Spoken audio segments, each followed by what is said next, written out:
Gusto niyo po bang gumaling? Sa tingin niyo, magaling na kayo? Kulang pa, pero magaling na po, Lord. Kaya magaling na kayo, nawa? Pero may kulang pa rin. Amen? I believe na kulang-kulang pa tayo. Dahil kasi kung perfect na kayo, kinuha na kayo ni Lord. Amen? At ang inaayos ba tayo? Tama. Parang sa tingin niyo, perfect na kayo ayaw yung mamina. Tama po ba? Kulang-kulang pa. Inaayos pa. Kaya pakisabi sa katabi mo, be patient with me. God is not finished with me yet, no? Kaya inaayos lahat tayo. Amen? Inaayos, inaayos, inaayos.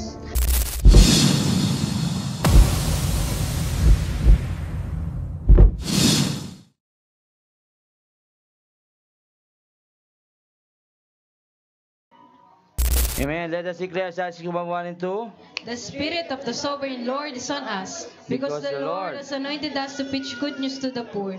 He has sent us to bind up the brokenhearted, to proclaim freedom for the captives and release from darkness for the prisoners, and to proclaim the year of the Lord's favor, and the day of vengeance of our God, and to comfort all who mourn. For God is Jesus Christ, our great deliverer. Sige, palakpakan natin ang Panginoon. Bago kayo mo po, batiin niyo mga katabi niyo. Salamat nakarating ka.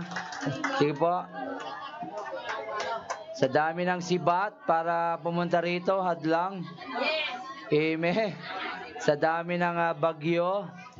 Yes, welcome. You can be seated. Nakapakahalaga na pagalingin tayo sa ating puso at kaisipan. Ito po ang topic natin ngayon. Amen? Nagsisimula pa lang po ako sa ating topic. Kagalingan ng puso at kapayapaan ng isipan. Gusto niyo po bang gumaling? Sa tingin niyo, magaling na kayo? Kulang pa, pero magaling na po, Lord. Kaya magaling na kayo, nawa? Pero may kulang pa rin. Amen? I believe na kulang-kulang pa tayo. Dahil kasi kung perfect na kayo, kinuha na kayo ni Lord. Amen? At ang inaayos ba tayo? Tama. Parang sa tingin niyo, perfect na kayo ayaw yung mamina. Tama po ba? Kulang-kulang pa. Inaayos pa. Kaya pakisabi sa katabi mo, be patient with me. Baluga. God is not finished with me yet, no? Lagyan natin t-shirt yon para sa mga judgmental diyan. Na magsuot kayo. Be patient with me, kapatid, no? God is not finished with me yet. Kaya inaayos lahat tayo. Amen? Inaayos, inaayos, inaayos. Ito'y binababa ng Panginoon upang sa gayon ay matutunan natin sa Kanya at mabuksan ang puso't isipan bawat isa na ito'y naranasan sa Diyos at hindi maranasan sa labas. No? Ano yon? Ang kagalingan ng puso. Kahit anong gamot nyo sa mental hospital, hindi po kayo gagaling. Papatulugin lang po kayo nun.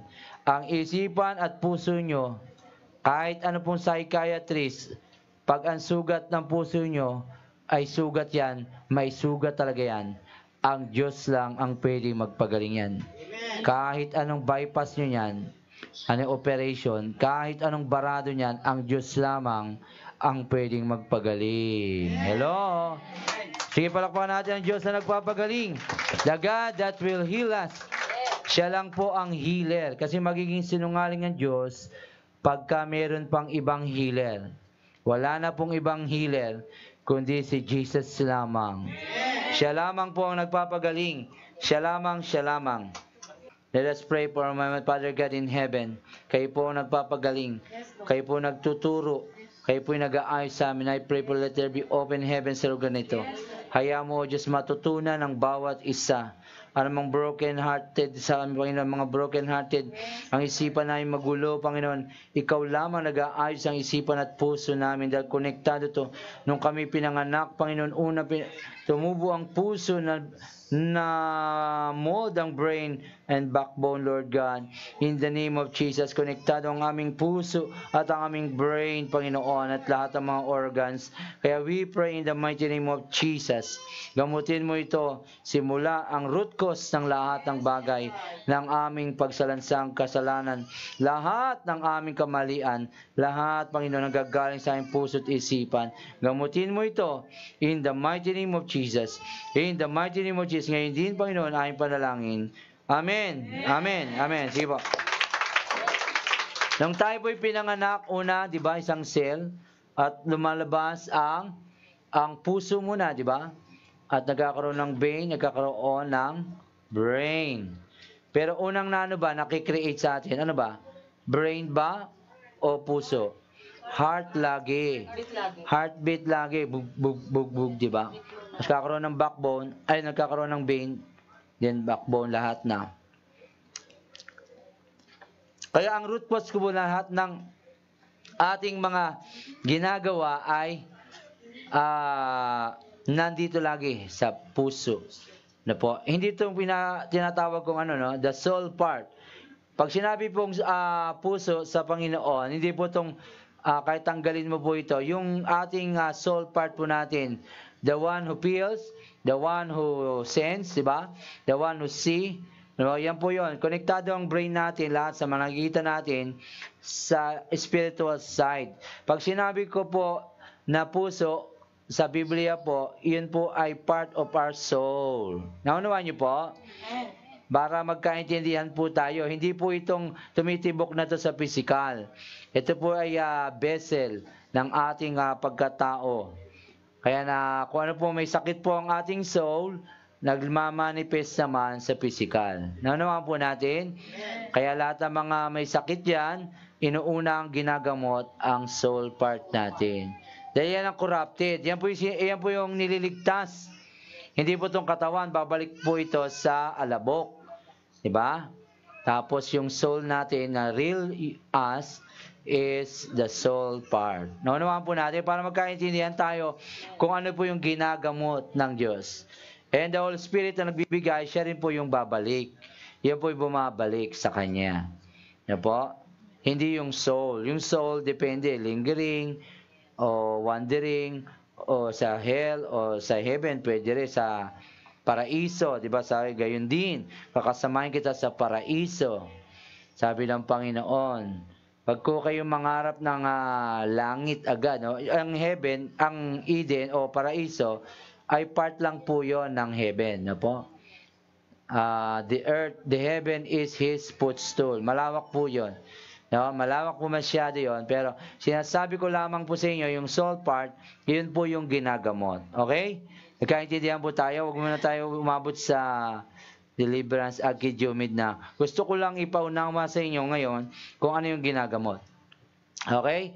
Yung psychiatrist, yung mga, yung sa utak, psychiatrist nga, tsaka yung mga sa doktor, di ba? Kaya kahit anong gamot nila, kahit inom ng gamot, nandun pa rin yung sakit kasi ginagamot yung body, not the real problem. The root cause of everything ay ang puso. At walang ibang makakapagaling yan, yung dugo, di ba, buhay. Diyan pinapambuhay ang dugo, ang Diyos lamang. Amen? Jeremiah, pakibasa mo na yun. 17:9-10. Tumalon tayong onti, pero 9-10. 17:9-10. Sino ang makakaunawa sa puso ng tao? Ito ay mandaraya at walang katulad. Wala nang lunas ang kanyang kabulukan. Akong si Yahweh ang sumisiyasat sa isip at sumasaliksik sa puso ng mga tao. Ginagantimpalaan ko ang bawat isa ayon sa kanyang pamumuhay at ginagantimpalaan ayon sa kanyang ginagawa. 10, ano sa 10? The heart, the Lord, no? I, the Lord. Search the heart. I test the mind. Even give every man according. Ulit kasi. According to his ways, according to his fruit of his doing. I, the Lord. Sino daw? I, the Lord. I, the Lord. I. Sabi nga. Walang iba na. Walang iba. Ano sabi sa 9? The heart is deceitful above all and desperately wicked. Who can know it? Ang sino daw? I, the Lord. Siya lamang po. Tandaan niyo po yan. Hello? Hindi niyo makukuha sa mundo anumang sa asawa mo, sa pastor, they can pray for you, leader mo. Sino pa mga broken hearted dyan? Sino pa mga iniwan, no? Sino pa mga ano sabi ng Panginoon? I, the Lord, search the heart. Who can know it? Kaya, hindi po yan soul searching.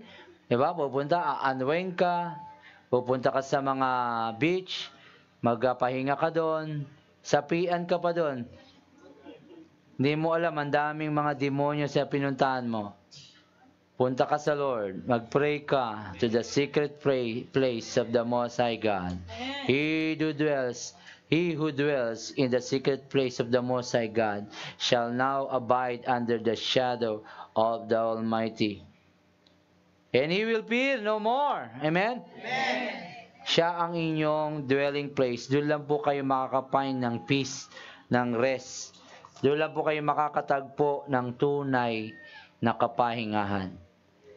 Ang may expect nyo gagawin ng mundo sa inyo ay siya rin kanyang gagawin ng Panginoon. They are not the same. Hindi po kayo makakatagpo sa mundo. Sapagkat tinuturo dito ng Panginoon na hindi kayo kayang pagalingin ng inyong sarili at hindi kayo kayang pagalingin ng ibang tao. Sa mundo po, hindi po kaya pagalingin ng tao. Dahil ang lahat ng tao sa mundong ito ay mayroong sakit, mayroong iniinda, Marcos 2:17, mayroong kahirapan at hindi payapa ang puso't isipan. Marcos 2:17, narinig ito ni Jesus, kaya't siya ang sumagot, hindi nangangailangan ng manggagamot ang walang sakit, kundi ang may sakit. Naparito ako upang tawagin ang mga makasalanan, hindi ang mga matuwid. Ito mo ang mundo, di ba? Napakahusay na doktor, pero kumakain ng candy, no? Dentist, so, napakahusay na doktor, pero nagsisigarilyo. Ito yung wisdom, hindi niya kaya, may sakit ang mundong ito. Alam niyang bawal, pero doktor siya. Diba? Nag-iinom pa rin siya. Alam niya, matalino siya. Alam niya, kaya alam niyo, ang wisdom of this world is not the wisdom of God. Hindi niyo pwedeng makuha sa mundo ang tunay na kaisipan, kagalingan. Kung kaya naman sa inyo binababa ng Diyos upang sa inyo ito'y mapasimula sa mga sumusunod, sa mga nakikinig at sa mga naglilingkod upang ito'y sa inyo unang bumukal, no po? Bumukal sa atin, pag naintindihan natin kapayapang ito, you are now ready to give to others. Kung saan ang source, saan ang gagaling ang peace, upang kayo maging iba sa mga taong nasa labas, hindi kayo matulad, Ephesians 4:14, at matangay na mga aral ng mundong ito. Sa 4:14, nang sa gayon, hindi na tayo magiging tulad ng mga batang madaling matangay ng sariling aral. Hindi na tayo maliligaw ng mga taong ang hangad ay dalhin tayo sa kamalian sa pamamagitan ng kanilang katusuan at panlilinlang. Amen?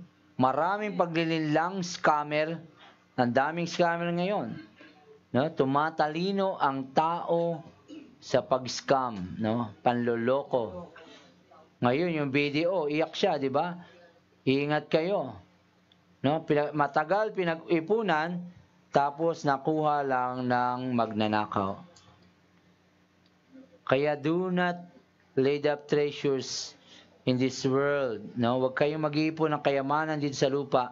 Mag-ipon kayo ng kayamanan sa langit na walang thieves, walang rat, walang tanga, no? Na magbubulok ng iyong mga inipon, ng inyong mga pinagkagasusan, di ba? Ng iyong mga pagpapagal. Kaya mahalaga po na nag-ipon ng kayamanan sa langit. Amen po ba? Amen. Iyon pong ipunin nyo. Mag-invest kayo ng mga soul. Ang mga kayamanan. Ang soul ay ng kayamanan sa langit. Yan ang isipin nyo. Kung ano-ano ini-invest nyo. No?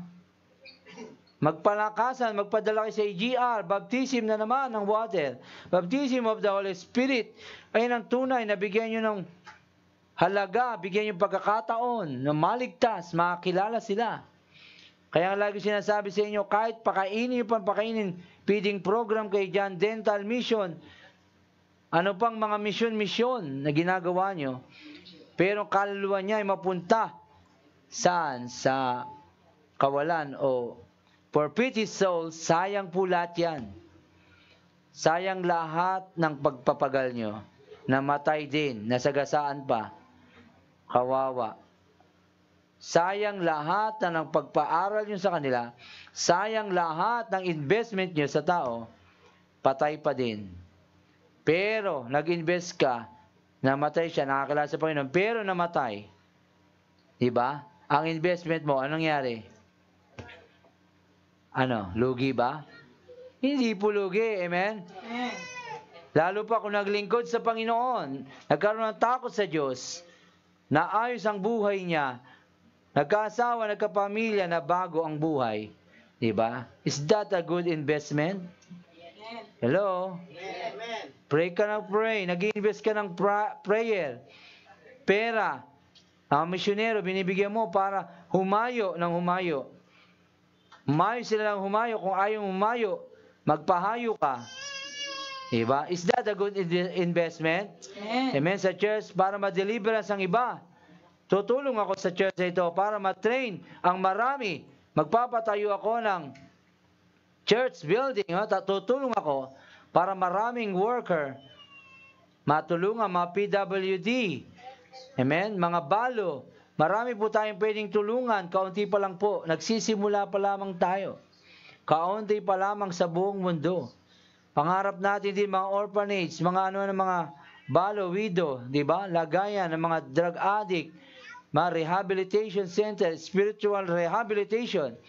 Kaya mga rehabilitation natin, mga drug rehabilitation, merong loophole sila, merong relapse sa kanila. Kasi hindi nila nakukuha yung pinaka-root cause ng lahat. Ano ang problema?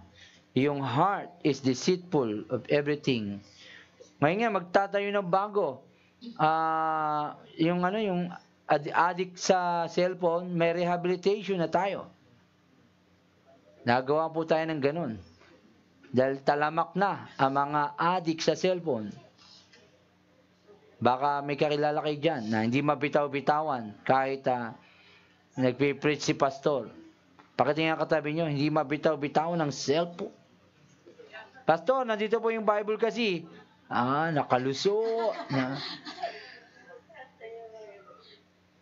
Tatayo na po tayo ng rehabilitation. May tawag din, nakalimutan yung pangalan eh. Sa China nagsimula yun eh. Kasi mga, talaga, laro silang laro. Pag inagam yung cellphone, talagang sila. Nakapanood niyo yun? Talagang di na kaya na walang cellphone. Kahit walang hawak na cellphone, talagang pumapatay kahit walang cellphone yun, ha? Inagaw na yung cellphone. Ganun pa rin siya. Meron ba rito noon? Bakit yung katabi mo? Meron na dito noon. Ba? I-deliverance na yan. Meron na po noon sa sobrang kaadikan. 12 years old pababa ay bawal pa rin po ang cellphone. 12 years old. Kasi po yung brain nila natutuyo ng cellphone. Lalo na pag baby. Bawal po, panawagan pa rin po hanggang ngayon. Kaya marami pong bobobo, wag na kayong tumulad sa kanila. Sa taon after, kasi binibigyan ng cellphone, baby pa lamang, hanggang yung radiation yon. Pagtabihin nyo nga po yung dalawang cellphone, tawagan nyo, o paano wifi. Kasi yung itlog daw sa gitna, naluto eh. Nakita ko sa YouTube, naluto. Habang nagri-ring, naluto po yung itlog. Sa sobrang radiation. Sa katagalan, yung cellphone natin natutuyo. Kaya mga baby po niya, nag-ano pa yan eh. Nag-mold pa, nagde-develop pa ang kanilang mga brain. Kung cellphone ka, dito, yung shoulder bag nyo, mga babae, nandito sa buntis. Diba? Hindi ang talino nung baby nyo. Diba? Baby pa lang, nandito na.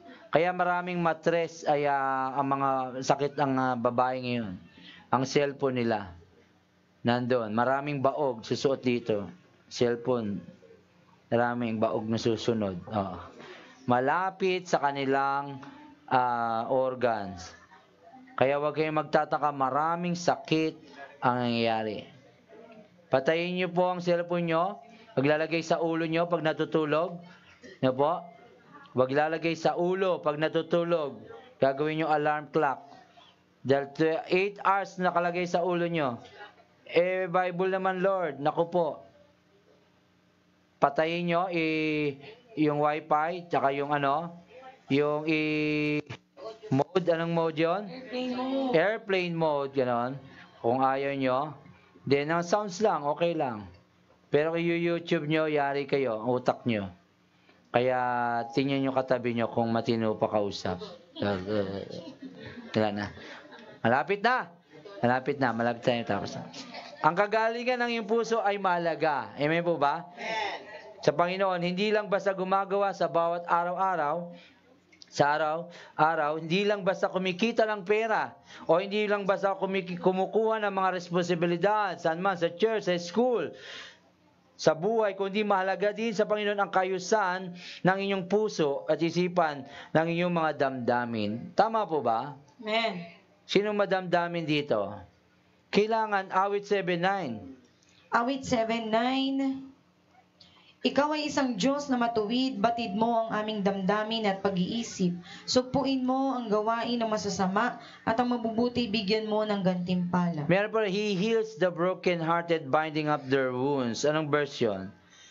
For He heals the broken-hearted, binding up their wounds. Sa Psalms din, 47:3.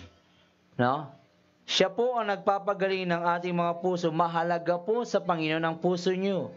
Dahil dito po, lahat sumisilakbo ang iyong mga passion, ang iyong mga ginagawa, ang iyong gustong gawin, laging kung ano nasa puso mo. Amen? Kaya kung sino ang nakatayo ngayong presidente, kasi iyan ang puso ng bayan.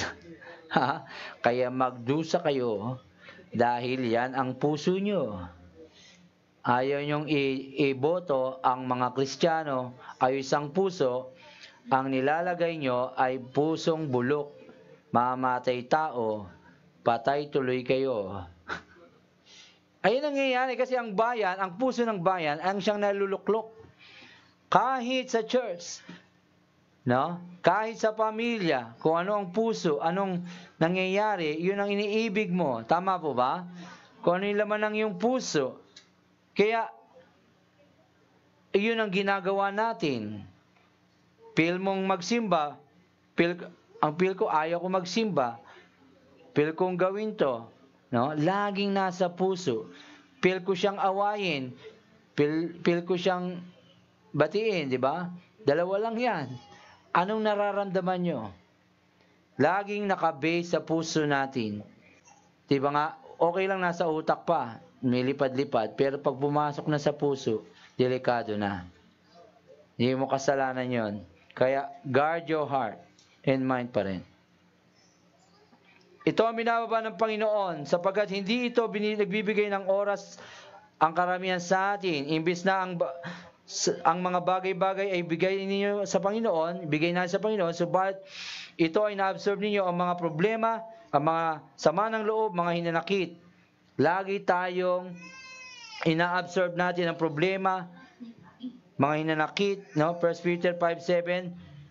1 Peter 5:7. Sama ng loob. Ipagkatiwala ninyo sa Kanya ang inyong mga alalahanin sa buhay, sapagkat Siya ay nagmamalasakit sa inyo. Cast all your cares to Him because He cares for us. Na dapat ibigay natin sa Kanya lahat, kaso dinadala natin. Wala ka ng pera, pero mamaang-maangang ka pa. Kunwari, mayaman, no? Nagdadamit mayaman. Pero naghihirap na pala. Na dapat ibigay sa Panginoon ang mga problemang iyan dahil ang paglaya nasa pag-amin ng paglaya. Lalaya ka lamang kung ikay not pretending.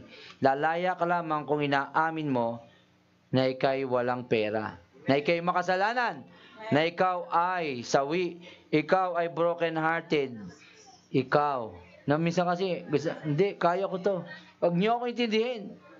May ganun-ganun po. Huwag mo akong pakilaman. May ganun ka ba? Kaya ko to, hindi ko na kaya, tulungan niyo ako, help. Ganyan. Pag nalunod na, tsaka tatawag. Walang sino mang nabubuhay para sa sarili lang. We are created for each other. Na po? Kaya nga family. Everybody say family. Family. At ito ang binaba ng Panginoon sapagkat hindi ito nagbibigay ng oras. Magaling, ang inyong mga burden ay inyong inaabsorb, kayo ay nabibigatan. Ephesians 4:31. Efeso 4:31, alisin na ninyo ang lahat ng sama ng loob, puot at galit. Huwag na kayong mambubulyaw, manlalait, mananakit ng damdamin ng kapwa. Kaya hindi nyo nakukontain at dumarating kayo sa punto na iyon kayo at nanawala ng gana. Kayo ay napapagod na. Kayo ay nagsasawa sa mga tao. No? Napakikisama at pag-ibig sa iba. No po? Nawawala na tayo kasi ina-absorb natin lahat yan. Alam nyo, hindi mo siya pagpe-pray. Pagka nayamot ka sa kanya. Di ba, may ginawa sa'yo. Wala ka ng love. Ba, ewan ko lang, masagi yan sa prayer life mo. Sumpain mo pa yan. Ha? Kaya nga pinag-aaway-away tayo. Pinag-aaway, pinagkakagalit-galit para wag mo siya pag-pray. Mainis ka sa kanya, mayamot ka, para sa prayer life mo, Lord, magunaw na ang mundo. Ganun ang prayer mo. Magkagera na, Lord, para matapos na lahat ang aking kaaway. Ako lang matira. Ganyan ang mga prayers mo, sobrang saklap na, sobrang sama na. Kasi dinadala mo lahat ng problema. Lalo mga lalaki, always pretending that everything is okay. Kunwari malakas, matipuno, macho, pero hindi bastos, no? Guwapo, matikas, punong-puno na pala ng problema. Tinatago pa. Ganyan, pero cast all your cares to Him, because He cares for us. Amen? Hindi ka tulad ng mga babae, talagang, mga babae, lantad na lantad, pag may problema talaga eh. Mga lalaki, kala mo, walang problema eh, no? Ito ay dahil sa patuloy na ang inyong mga puso ay kailangan ng kayusan. Amen? Amen. Pakisabi sa tabi mo, kailangan mo ng kayusan, kapatid. Naniniwala ka ba? Tayong lahat. Amen? Tayong lahat. Kayusan ng damdamin, ibig sabihin ng maayos sa bukod sa kayo ay pinagaling na ng Panginoon. Talaga namang pinagaling na kayo ng Panginoon. Pero kailangan maayos. Iba po yung pinagaling sa inaayos. Amen po ba? Amen. At ito ay naranasan ninyo nung siya ay tinanggap ninyo, subalit ang inyong mga puso ay laging nagtitira. Yan. Dahil madaya ang emosyon ng tao. Deceitful, binasa natin sa Jeremiah 17:9-10, di ba? Madaya, pretending, always pretending. Oo, magaling ka na, pinagaling ka na ng Panginoon. Binigay na sa iyo lahat ng kagalingan. Kaso may tinatago pa tayo lagi na hindi natin nire-release. Lagi kayong mayroong grudges sa isa't isa. Laging may mga meron kayong tinatago, hinampo. At ito ay umusbong kapag ito ay hindi agad na didil. Madamdamin ka, kapatid. At ito'y nais ng Diyos na nawala kayong reservation sa inyong pag-surrender sa Kanya. All out, di ba? Dapat walang you hold no grudges. You hold nothing. Na po? Sa kapwa mo, sa kapatid mo, dapat walang ganun. Love your enemy. Yung marami kang grudges, marami kang isipin, marami kang hinanaing. Dapat maalis yan, that yung love lamang. Marami ka pagkatapos ng church, alam mo siya, si kapatid, ganun, nakaulak mo na naman, talaga naman. Katapos lang yung magsimba, puspus ako, hallelujah. 1 Peter 5:10, ang sabi dyan? 1 Peter 5:10, pagkatapos ninyong magtiis sa loob ng maikling panahon, ang Diyos na siyang pinanggagalingan ng lahat ng pagpapala, ang siyang magbibigay sa inyo ng kagalingan, katatagan at lakas ng loob, at isang pundasyong di matitinag. Amen. Siya ang tumawag sa inyo upang makibahagi kayo sa kanyang walang hanggang kalwalhatian kasama ni Kristo. Upang sa gayon ang mga pagpapala ninyo ay makadaloy ng maayos. Amen. Upang kayo magamit talaga ng Panginoon ng nais niya. Konting paitis lang.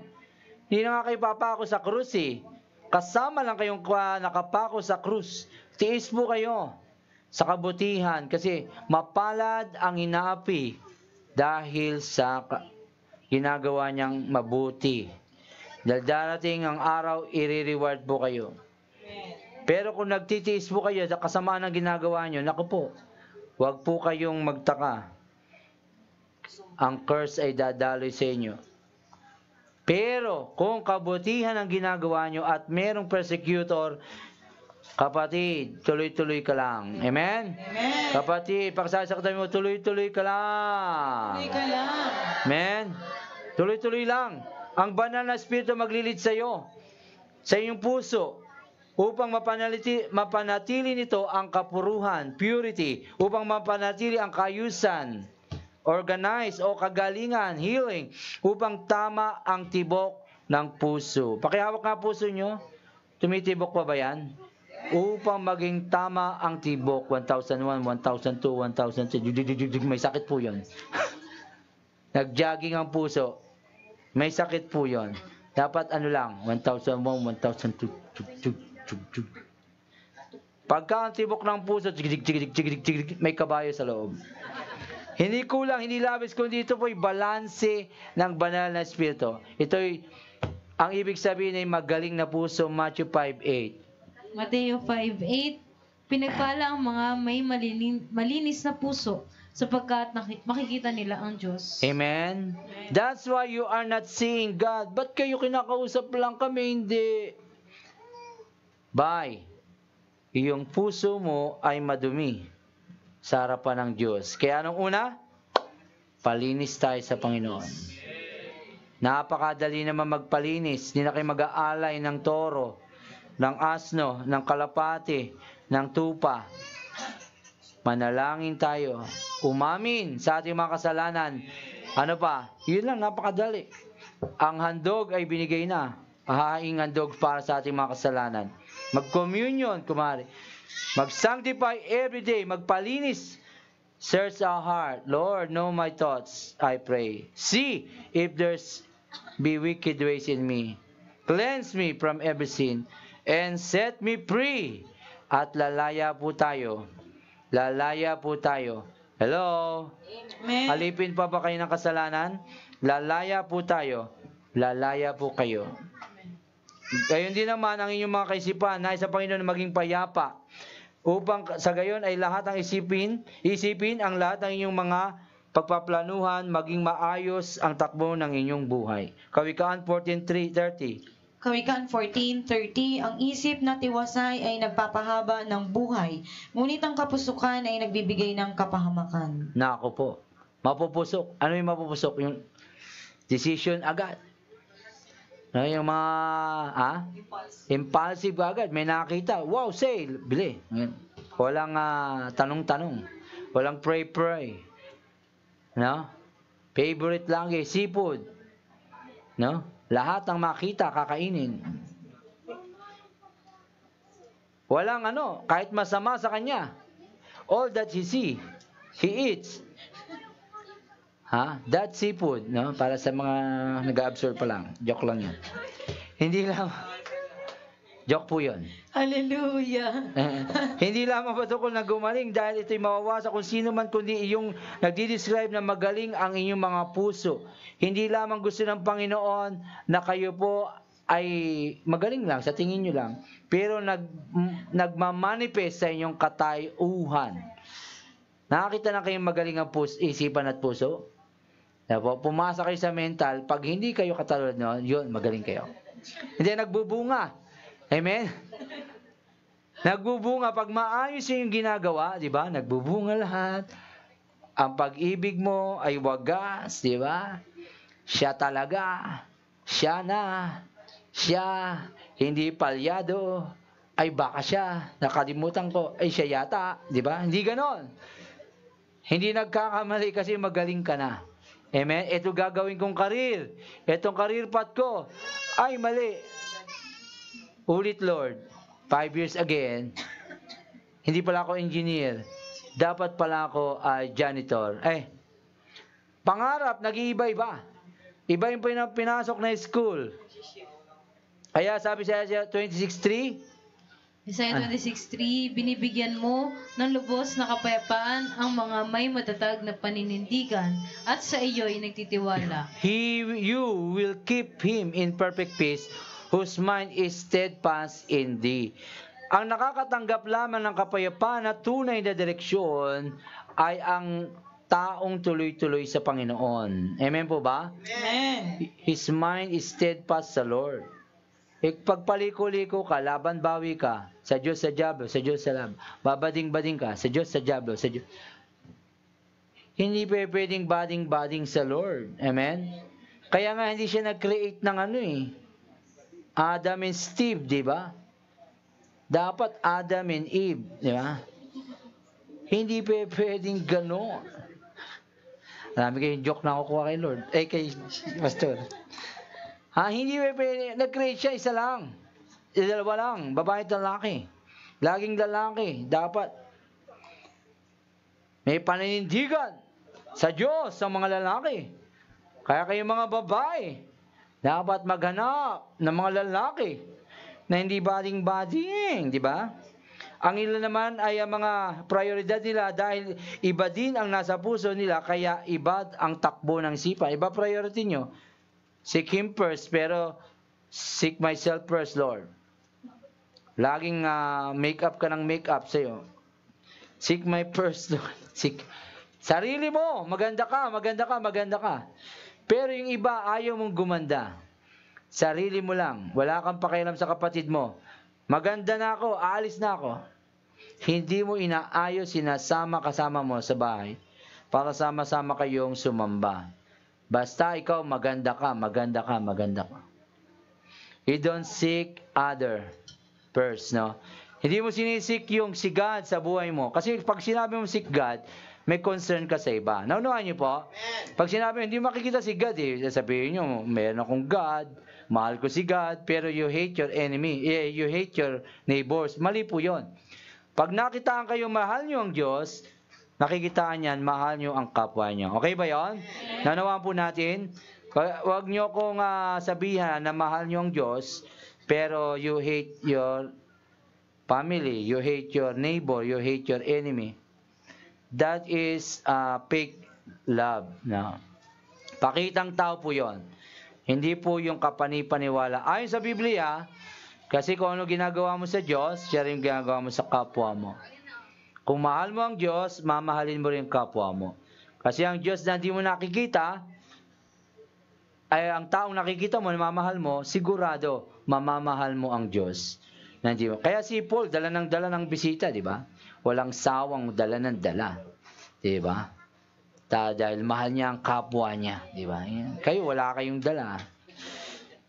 Siya lang, na kahit pigilan na wag magdala, di ba? Dala pa rin ng dala. Joke lang po. Proverbs 14:12.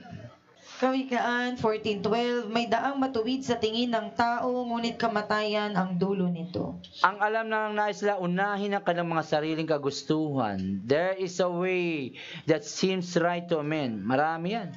Ito ang tama. Ito. Dito ako. Basta. Ito yun. But leads to death. Kaya nga napakalaga na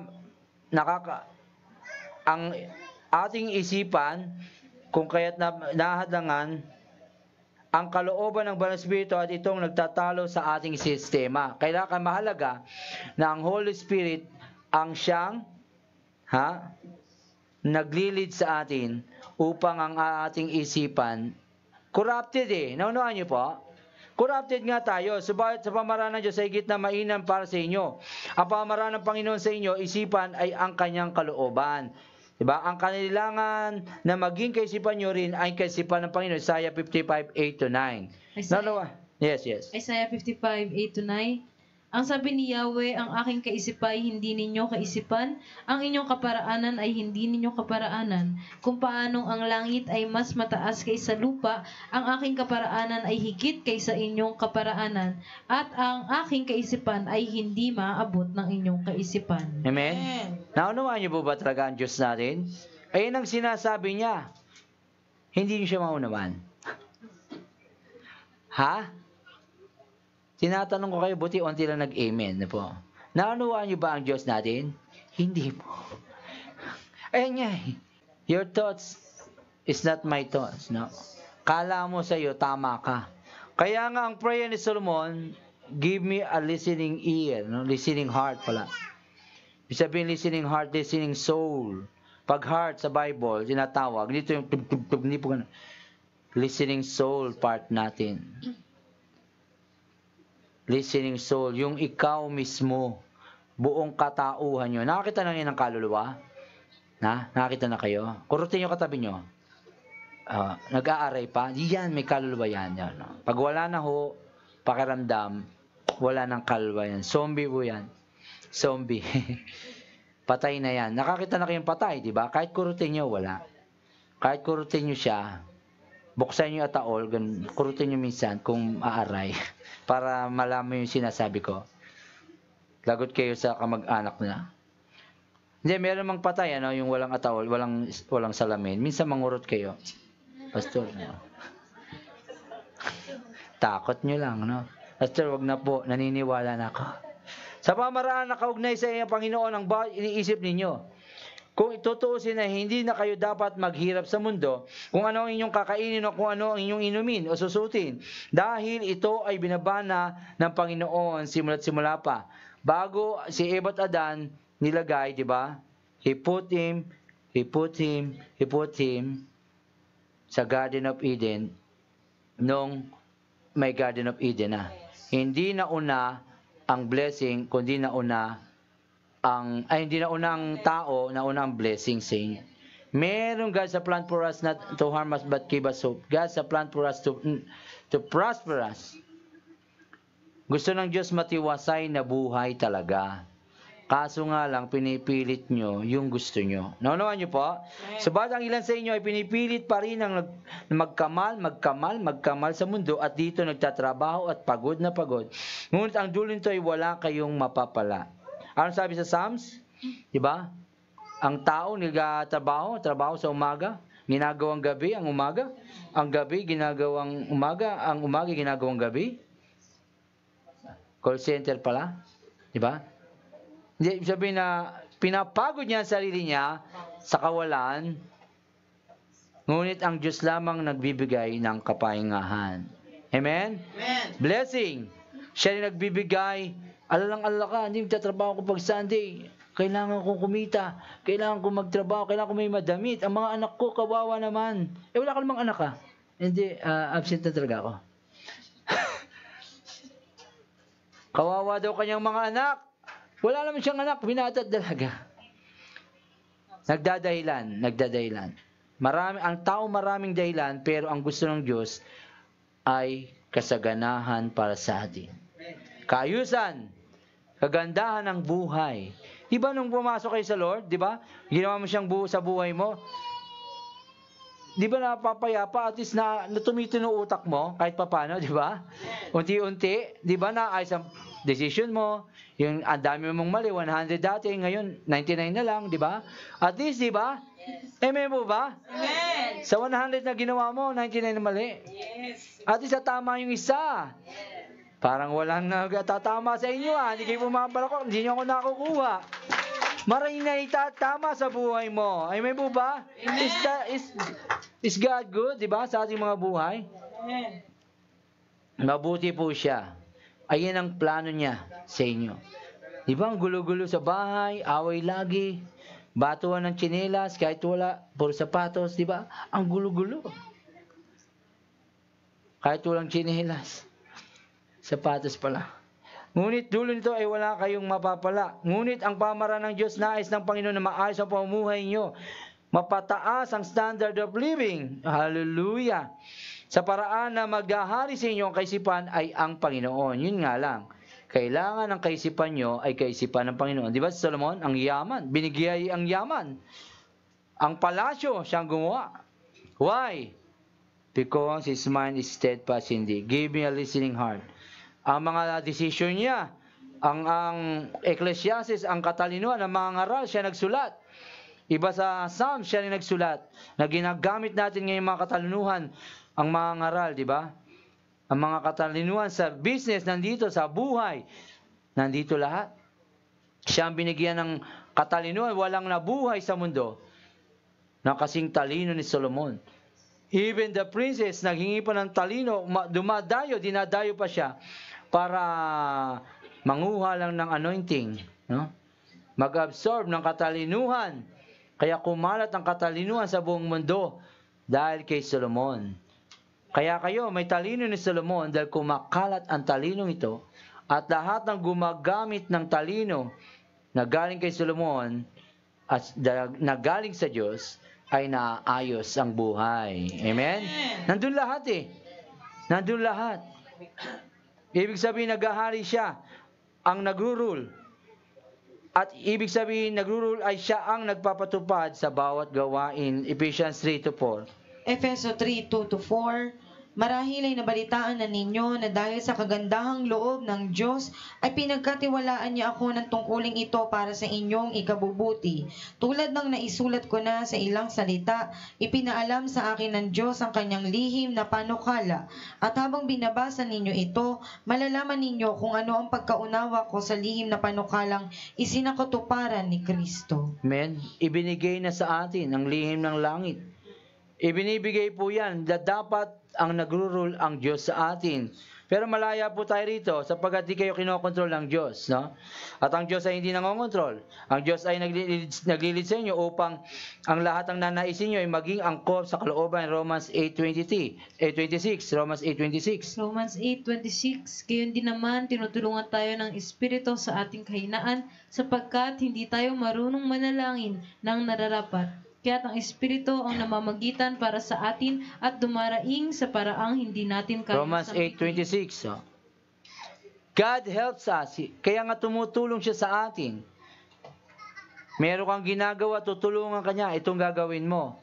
Pero kung wala kang trabaho sa Lord, di mo inaalam ang trabaho mo, di mo alam gagawin mo, paano ka tutulungan? Hindi siya nangongontrol. Malaya po tayo rito. Magsimba kayo next week, malaya kayo. Kung ayaw nyo, gusto nyo, magbigay kayo. Ayaw nyo, gusto nyo, wag mo. Di ba? Kung ayaw mo, wag mo. Di ba? Pero malaya po kayo rito, lahat. Na ginagawa, wala po pumipilit sa inyo. Pero lahat po yan ay nasa Panginoon. Ang blessing po ng Panginoon nasa Kanya kung ikaw ay Kanyang pagpapalain sa iyong pagsunod. Nasa kanyang desisyon kung sa inyong pag-uusap. Minsan nagbigay ng onti pero malaki ang balik, di ba? Meron man nagbigay ng marami pero onti pa lang because may minomold sa atin. Merong waiting, seasons of waiting. Merong long waiting, merong maigsi. Iba-iba po. Pero ang lahat ng hindi napapanghinaan hanggang wakas, di ba? Ay maliligtas. If you faint not, you will reap, di ba? Ephesians. Kung tayo po ay hindi napapagal o napapagod o nanghihina, hindi tayo titigil, tayo po ay aani, di ba? Aani po tayo. Tumutulong lamang ang Diyos sa atin. No, hindi siya nanghihimasok sa buhay mo. If you desire, if you surrender, then the Lord will help you. If you receive Him, di ba? Merong part, God part, at merong man's part. Amen? Naunawaan niyo po? Amen. Merong man's part, kaya ganyan ka sa buhay mo kasi according to your faith, no? Sa Kanya. Kaya, you learn from Him. Inaalam mo siya, kinikilala mo siya. Sinusubok ka niya, kung totoo ka talaga, then pag napasa ka, doon ka lang dadalhin sa next level ng faith mo. Kung doon ka lang, baby ka pa lang, diyan ka pa lang. But when you desire to grow, when you desire to serve God, iba na yun. Pataas ng level. Maraming sibat na dadaan sa iyo, pero kung ikaw ay mananatili hanggang wakas, ikaw ay maliligtas at yung tahanan at yung pamilya ay maaakay sa Panginoon. Amen po ba? Amen. Yan ang mission natin. Ayan ang gagawin natin. Tinutulungan lang tayo ng Panginoon. Tumutulong siya, helper. The Lord is my helper. The Lord is my helper. The Lord is my helper. Can you say that? The Lord is my helper. Isa pa. The Lord is my helper. Pangatlo, The Lord is my helper. tandaan niyo yung salitang yan. Tinutulungan lamang tayo ng Panginoon. Tinutulungan lamang tayo ng Panginoon.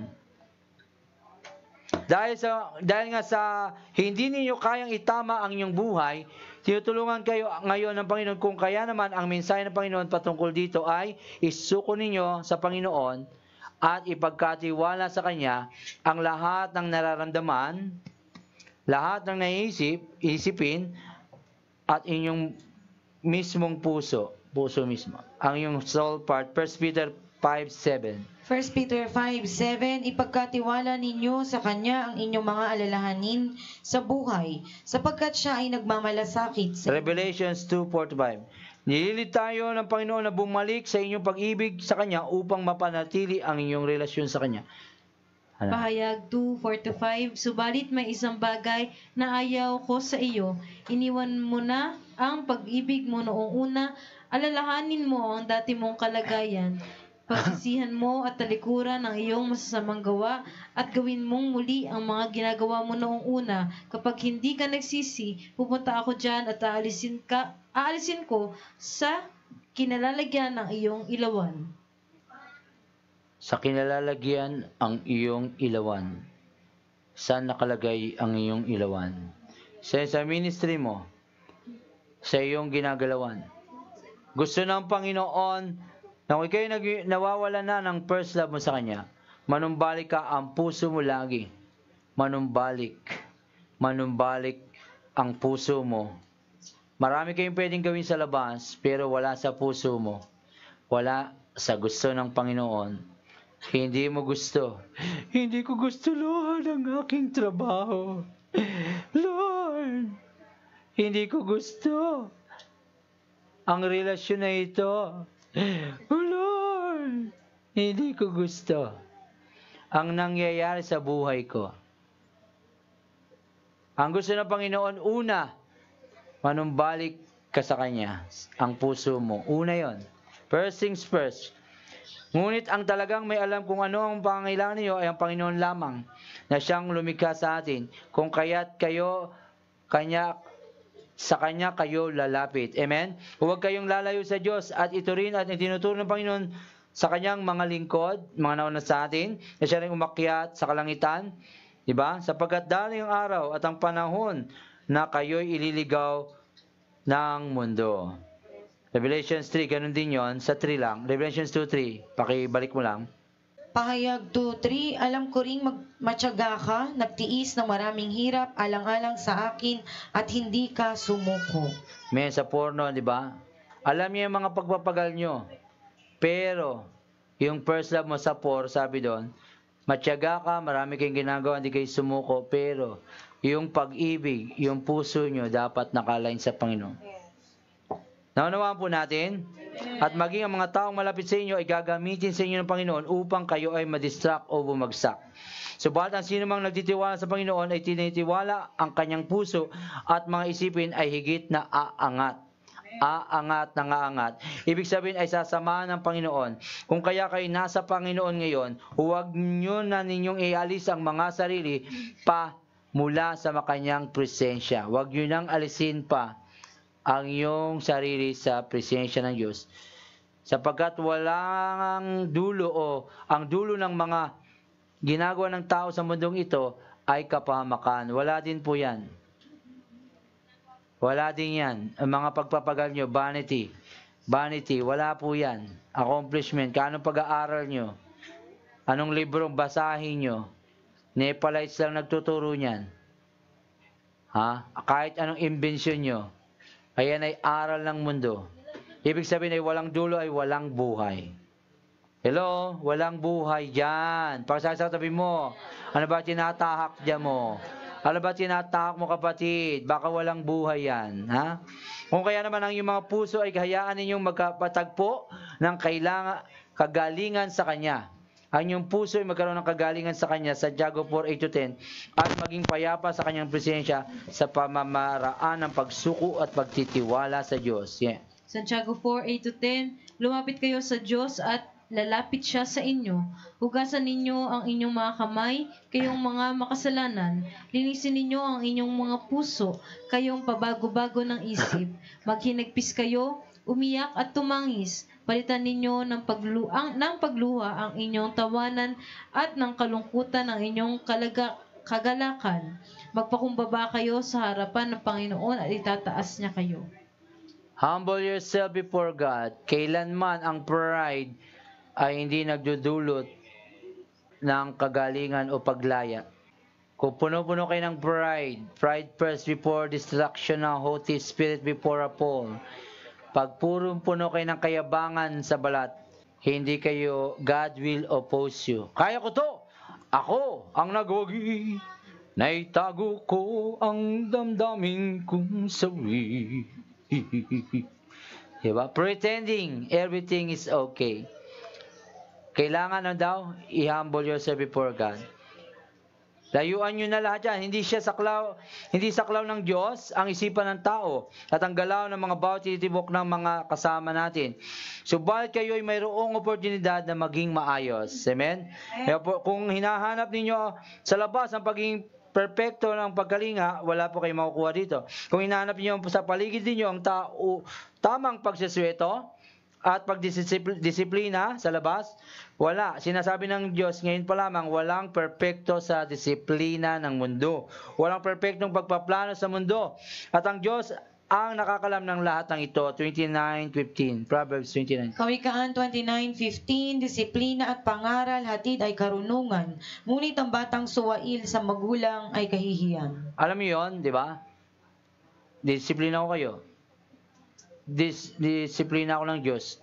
Pero ang pamantayan, isa, naayos lahat, di ba? Kasi may isa. Naunawaan niyo po? Kaya ang Diyos pa rin. Magkamali man tao, ang pastor, magkamali, ano yung tama, doon kayo titingin. Nakuha niyo po? Lahat tayo sa buong mundo, kaya one spirit siya. Ang wisdom, but the child left himself. The rod and the reproof of give wisdom. Kung wag ninyong hanapin ang kalinga ay importansya ng mundo. Sa girlfriend, boyfriend nyo, nanay, tatay nyo, huwag kayong humanap ng kalinga doon dahil ang Panginoon ang makakagawa nito sa inyong buhay. Makakapagpagaling sa inyong puso at makakapagpayapa ng inyong isipan. Ang mga bigas na ito ay para din sa mga sumusunod na naglilingkod. Bibigyan tayo. Ang anointing po, sa tuwing kayo ay mapapanghinaan ang Panginoon ang inyong tanggulan. Amen? At ginagamit ng Panginoon ang simbahan natin dahil muling inuulit ng Panginoon na kung saan niya kayo inilagay, dito niya kayo palalaguin at dito kayo magbubunga ng sagana. 1 Corinthians 7:24. 1 Corinthians 7:24, Mga kapatid, anuman ang kalagayan ninyo sa buhay, nang kayo'y tawagin, manatili kayo roong kasama ng Diyos. Hello? You will grow where you planted. Importante, umulat bumagyo, dito kayo sa JCGD family. Kung niligay kayo ng Panginoon dito, stay where you are. Amen? Dahil dito kayo lalago, dito kayo lalakas, sabi ng Panginoon, doon kayo. Ngayon, kung pinapadala kayo ng Panginoon sa iba, i-bless kayo ng church, pag-pray kayo. Hindi dahil galit kayo sa church na yon, lalabas kayo. At kung lumabas man kayo sa isang kumpanya, huwag kayong magbabackfight doon dahil hindi magiging mabuti sa iyo. Resign kung resign, pero wag kang magsasabing kumpanyang yun, gano'n, alam mo? Negative sa kumpanyang yun. Stay what you are. Be thankful sa nangyari sa iyo. Mga aral sa past, umangat ka sa estado mo ngayon. Kung anong mga natutunan mong mali, pick up the good points, throw off the bad, and develop a godly style, a JCGD style. So church man yan o sa secular, maging, improving. Amen? May progress. Amen? Yan ang gusto ng Panginoon sa atin, isipan natin matino. Dahil sabi niya sa awit, 46:1-5, Awit 46:1-5. Last verse. Ang Diyos ang ating lakas at kanlungan, at handang saklolo kung may kaguluhan. Kung di dapat matakot, mundo'y mayanigman. Di dapat matakot, mundo'y mayanigman, kahit na sa dagat ang bundok matangay, kahit na mangalit yaong karagatan, at ang burol mayanig, magimbal, may ilog ng galak sa bayan ng Diyos, sa banal na templo'y ligaya ang dulot. Ang tahanang lungsod ay di masisira. Ito ang tahanan ng Diyos na dakila. Mula sa umaga ay kanyang alaga. Amen. I-post niyo ang buong verse yan, ano? Paki-type, paki-copy, paste, lagay sa verse na sa prayer GC. Siya ang tanggulan natin sa tuwing tayo napapanghinaan. Na po? Huwag kayong lalabas sa Kanya. Can we all stand? Hallelujah. Sige po. Manalangin tayo. Maranasan ng bawat isa ang kayusan ng puso. Amen? Ito yung makapag-decide ng bawat isa sa Panginoon. Maghari sa puso nila natin. Maging ang kanilang kaisipan. Pray, pray, pray. Isipan at puso. Sige. Katinuan. Pray natin. Pray, pray, pray. Come on, pray. Lord, maging makatiwasayan ang isipan ng puso ng aking katabi, pamilya. Come on, pray. Wala rito. Come on. Grab a partner. Kagalingan, kapanatagan, at pagtitiwala sa Diyos.